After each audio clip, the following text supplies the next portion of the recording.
again, we may very well be entering right now the final quarter to buy at these kind of prices. It's Q4 of 2023, the year before the Bitcoin happening. Um, I started this channel a little over a year ago, um, basically talking about minimalism as a way of life and ways of saving money to be able to DCA into this market. Since then, people didn't really give a shit about hearing about that. You know, we've always done this show, but we wanted this to really take over the channel. It's better content. People enjoy watching it more. I like doing it more. I think you do too, Ewok. But, you know, we're at the point now where this may be it. This may be our final chance, these 3 months, to really get in at these prices before things take off in 2024.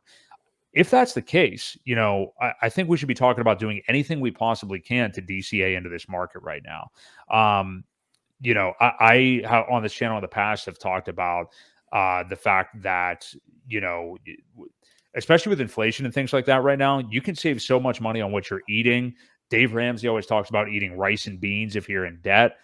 People will roll their eyes at that and be like, oh, I'm not going to sacrifice my lifestyle. Why the hell not? I mean, if you are down right now and you have asymmetric opportunities at some of the prices of your favorite cryptos right now, we should remember that like any $500 investment in something that you think is good, that is going to go up with with a 30x is $15,000, like in under 2 years. So $500 to $15,000.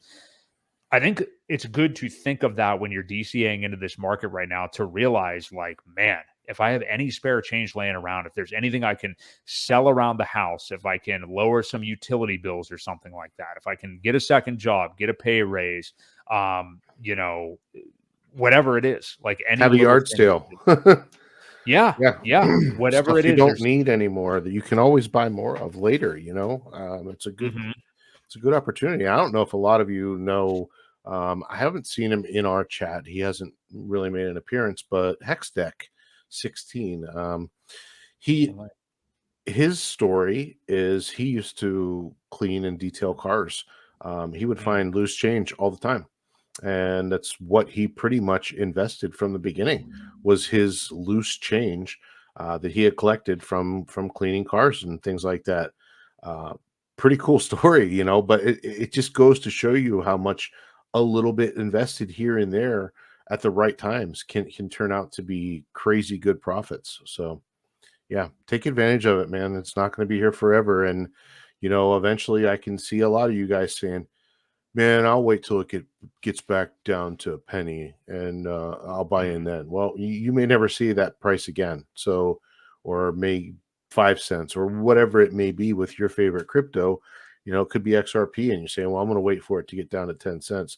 Well, you know, it may never come. It just, just, you know, that's what people do all the time, is they procrastinate and say, I'll get in when it comes back down, and it never does. And then they're mad at everybody else because, oh, you got lucky.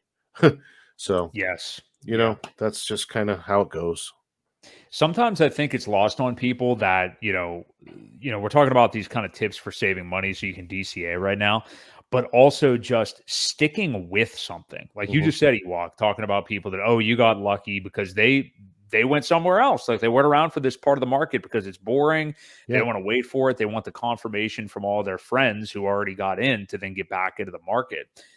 Somebody in the chat just said fortune favors the bold. I mean, yeah, these buys aren't necessarily going to feel, unless you're real crazy, like us. I mean, they're not going to feel all that great, especially if they start going down right away, like the one I just made last Friday. Sure. But you know, that's just part of doing business. That's why stop looking at the prices every day. Just look at the calendar. It's still 2023. Basically, this year is just not going to be good. We talked about it since the beginning of the year. This should be an accumulation year. We're still accumulating. This may be the final stages of it. Now, we say that right now. That doesn't mean the calendar hits January 1st and BTC's at 45K or something like that. You know, we may still have a little bit of the first quarter to be able to do it as well. Maybe we even get a pullback again after the halvening. There's going to be ebbs and flows, but you don't want to miss that asymmetric upside to when those green candles start to come and just one after the other, and all of a sudden everybody's FOMOing into the market. It's already done. I mean, like in a matter of a couple of days, what could have been a 30x buy for you is split in half. Totally gone. Yeah. So Don't And the worry about how big wrecked things are. Yeah, Yeah, go ahead. and the big candle moves always happen within a very short period of time. Right. You're going to see these stair steps up as it grows, but when it really starts to go, it goes. And if Mhm. you're not already in the position that you want to be, you've missed it.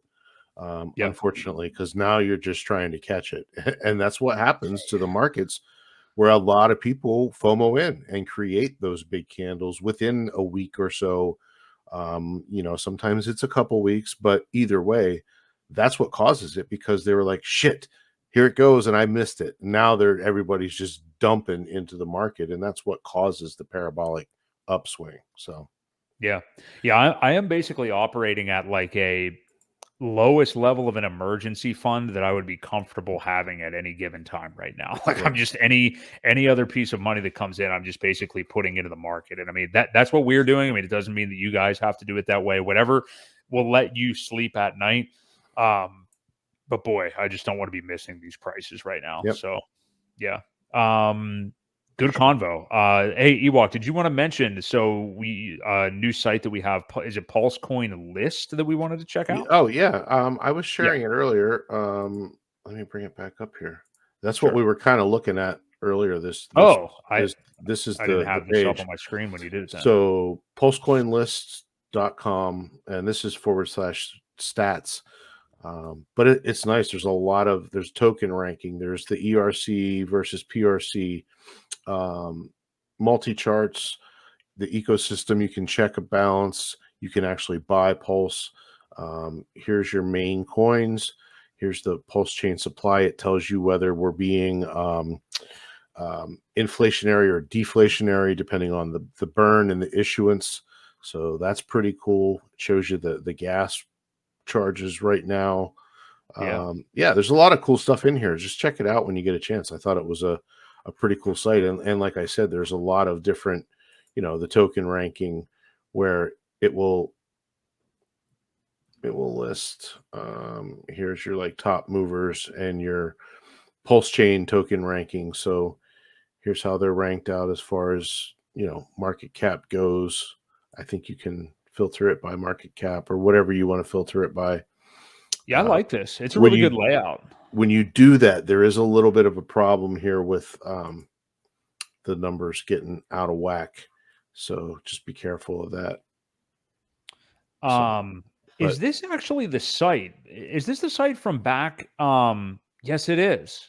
Yeah. Okay. So this used to be. I had this bookmarked months ago when Pulse first launched as an ERC20 versus PRC20 comparison because that yes, was its main draw, and they stopped updating the site. I noticed they weren't updating prices anymore. This is now it again. So they just yeah. did this major update, I So guess. they updated it all, yeah. But so Yeah. that part of it is still there under the Yeah. ERC PRC, and it's back live again. So yeah, just Nice. another tool. Again, the community is amazing. It's building and doing the things that you want to do in a bear market. It's crazy how much growth and how many platforms and how many builders and developers and then even the streamers. You know, if you can't build or be a developer or a coder or anything like that, it's the people that are starting up their new channels and Hmm. it's amazing. I can't say enough good things about this community, and for all the hate that we get, it just keeps growing, and that's what's going to win this battle, and it's amazing.